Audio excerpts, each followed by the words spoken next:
Assalamualaikum warahmatullahi wabarakatuh. Pada kesempatan kali ini, kami dari kelompok 10 akan mempresentasikan tentang memfasilitasi belajar pada bab 2. Sebelum mempresentasikan materi kami akan memperkenalkan anggota kelompok kami dulu, yaitu yang pertama ada Ernawati, yang Saya, kedua ada Arif Rahman, yang ketiga ada saya sendiri Muhammad Naufal Parisi, dan yang keempat ada Muhammad Raihan Nor. Baiklah, materi yang pertama akan dibacakan atau dipresentasikan oleh Ernawati. Silakan kepada saudari Ernawati mempresentasikan materinya. oke. Terima kasih, moderator. Ini adalah teknologi pendidikan. Teknologi pendidikan adalah studi dan praktek etis untuk memfasilitasi pembelajaran dan meningkatkan kinerja dengan menciptakan, menggunakan, dan mengelola proses dan sumber daya teknologi yang tepat. Artinya, definisi ini adalah proporsi bahwa teknologi pendidikan adalah studi dan praktek etis untuk memfasilitasi pembelajaran yang menunjukkan bahwa membantu orang untuk belajar adalah tujuan utama dan esensial dari teknologi pendidikan. Dari definisi ICT sejak tahun ini telah mengacu pada pembelajaran sebagai produk akhir dari teknologi pendidikan. Namun, definisi telah berbeda mengenai kekuatan hubungan antara intervensi teknologi dan perubahan kemampuan pelajar dan lainnya. Lanjut, dari teori pembelajaran ke teori instruksional. Teori belajar berusaha menggambarkan bagaimana manusia belajar. Ini adalah pertanyaan lain untuk dibuatkan instruksional teori, yang mencoba untuk menentukan metode pengajaran, untuk menciptakan kondisi terbaik, untuk membantu peserta didik memperoleh pengetahuan dan kemampuan baru.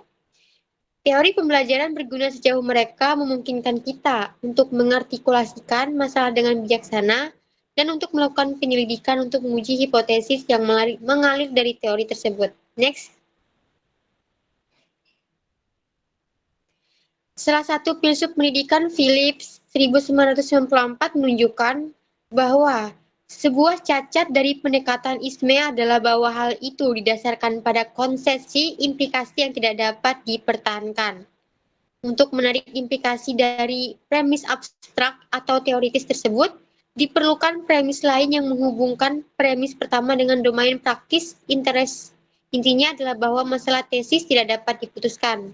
Next. Pada saat ini, konvensional untuk mengelompokkan berbagai teori pembelajaran ke dalam 3 kategori besar, yaitu ada behaviorisme, kognitivisme, dan konstruktivisme. Yang artinya adalah behaviorisme berfokus pada peristiwa yang dapat diamati, yang mendahului dan mengikuti perilaku tertentu. Kognitivisme adalah berfokus pada kondisi mental yang disimpulkan rantai aktivitas internal yang terkait dengan pembelajaran.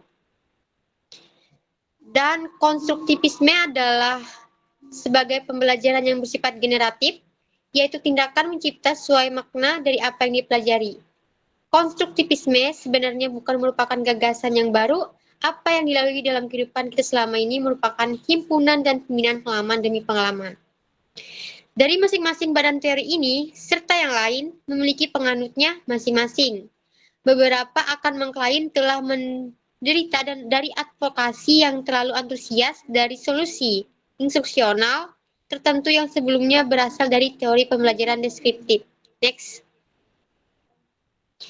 Di sini ada belajar didefinisikan dan dilihat dari perspektif yang berbeda.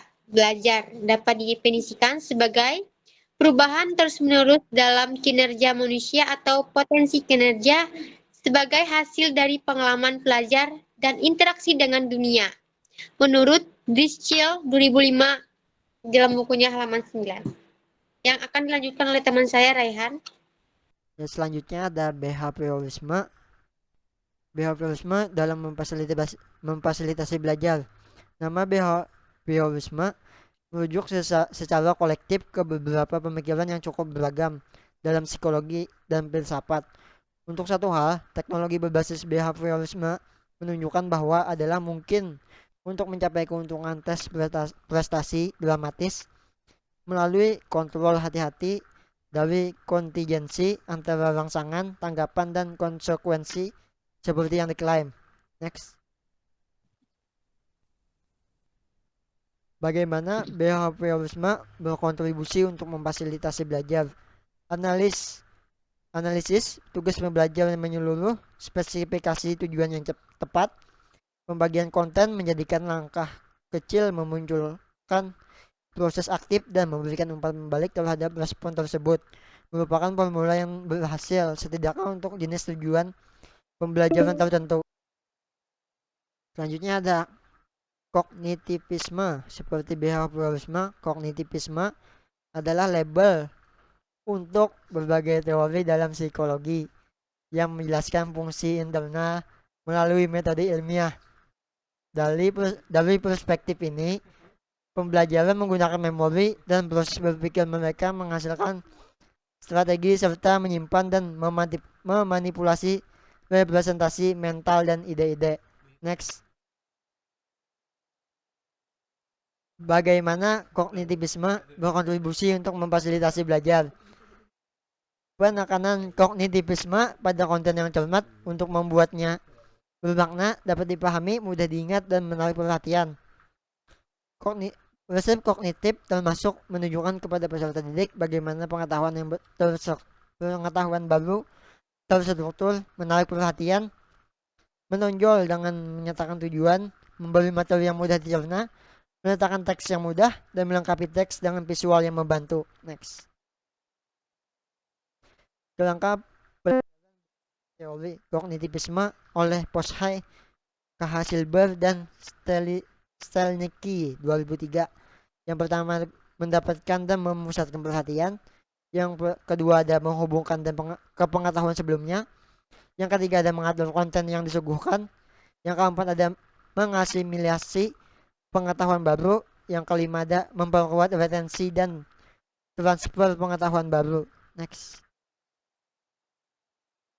Selanjutnya ada teori konstruktivisme sebagai istilah umum untuk berbagai ide yang diambil terutama dari perkembangan terakhir dalam psikologi kognitif oleh Duffy dan Cunningham tahun 1996. Bagaimana konstruktivisme berkontribusi untuk memfasilitasi belajar?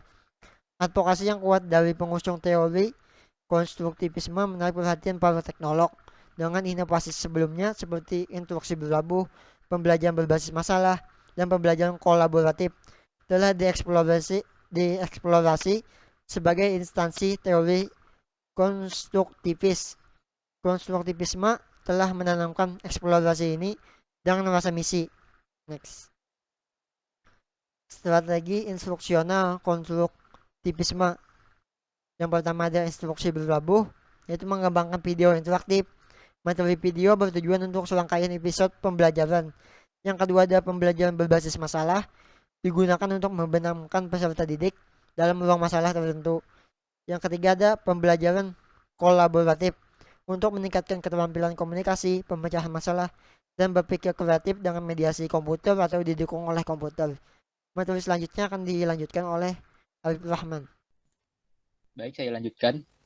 Perspektif elektif menggabungkan prinsip dari teori yang berbeda.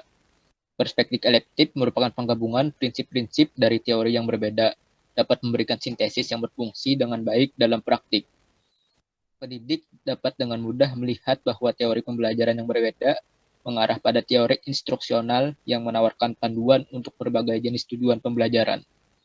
Sejak akhir 1990-an, perspektif elektif memperoleh kredibilitas yang luas ketika didukung oleh Dewan Urusan Pendidikan APA tahun 1995 dalam bentuk 14 prinsip, yaitu Nature of the Learning Process, yaitu pembelajaran materi pelajaran yang kompleks paling efektif bila merupakan proses yang disengaja untuk membangun makna dari informasi dan pengalaman. Kedua, Goals of the Learning Process, pelajar yang sukses seiring waktu dan dengan dukungan dan bimbingan instruksional dapat menciptakan representasi pengetahuan yang bermakna dan koheren. Yang ketiga, ada construction of knowledge. Pelajar yang sukses dapat menghubungkan informasi baru dengan pengetahuan yang ada dengan cara yang bermakna. Yang keempat, ada strategic thinking. Pembelajar yang sukses dapat membuat dan menggunakan repertoar strategi berpikir dan bernalar untuk mencapai tujuan pembelajaran yang kompleks. Yang kelima, ada thinking about thinking, strategi tingkat tinggi untuk memilih dan memantau operasi mental, memfasilitasi pemikiran kreatif dan kritis. Yang keenam, ada context of learning, pembelajaran dipengaruhi oleh lingkungan, termasuk budaya, teknologi, dan praktik pembelajaran. Selanjutnya akan dilanjutkan oleh Nopal. Baiklah, terima kasih kepada Saudara Arif. Pada kesempatan kali ini saya akan melanjutkan materi yang dibawakan Saudara Arif, yaitu motivational and emotional influence on learning. Apa dan seberapa banyak yang dipelajari dipengaruhi oleh motivasi pembelajar. Motivasi untuk belajar pada gilirannya dipengaruhi oleh keadaan emosi, keyakinan, minat, dan tujuan individu serta kebiasaan berpikir. Selanjutnya ada intrinsic motivation to learning. Kreativitas pelajar, pemikiran tingkat tinggi, dan rasa ingin tahu alami semuanya berkontribusi pada motivasi untuk belajar. Motivasi intrinsik yang dirangsang oleh tugas-tugas kebaruan dan kesulitan yang optimal, relevan dengan minat pribadi dan menyediakan pilihan dan kendali pribadi. Next. Selanjutnya ada effects of motivation on effort. Perolehan pengetahuan dan keterampilan yang kompleks membutuhkan upaya pembelajar yang diperluas dan praktek yang dipandu. Tanpa motivasi pembelajar untuk belajar, kemauan untuk mengarahkan upaya ini tidak mungkin tanpa paksaan. Selanjutnya ada developmental influence on learning. Sebagai individu berkembang, ada kesempatan yang berbeda dan kendala untuk belajar. Belajar paling efektif ketika perkembangan diferensial di dalam dan di seluruh domain fisik, intelektual, emosional, dan sosial diperhitungkan. Next. Selanjutnya ada social influence on learning. Belajar dipengaruhi oleh interaksi sosial, hubungan interpersonal, dan komunikasi dengan orang lain. Yang selanjutnya ada individual difference in learning. Peserta didik memiliki strategi yang berbeda-beda, pendekatan dan kemampuan untuk belajar yang merupakan fungsi dari pengalaman sebelumnya dan keturunan. Next. Selanjutnya ada learning and diversity. Pembelajaran paling efektif ketika perbedaan latar belakang linguistik, budaya, dan sosial peserta didik diperhitungkan. Selanjutnya ada standar and assessment, yaitu menetapkan standar yang tinggi dan menantang secara tepat dan menilai pembelajar serta kemajuan pembelajaran, termasuk penilaian diagnostik, proses, dan hasil, merupakan bagian integral dari proses pembelajaran. Next. Metode media versus.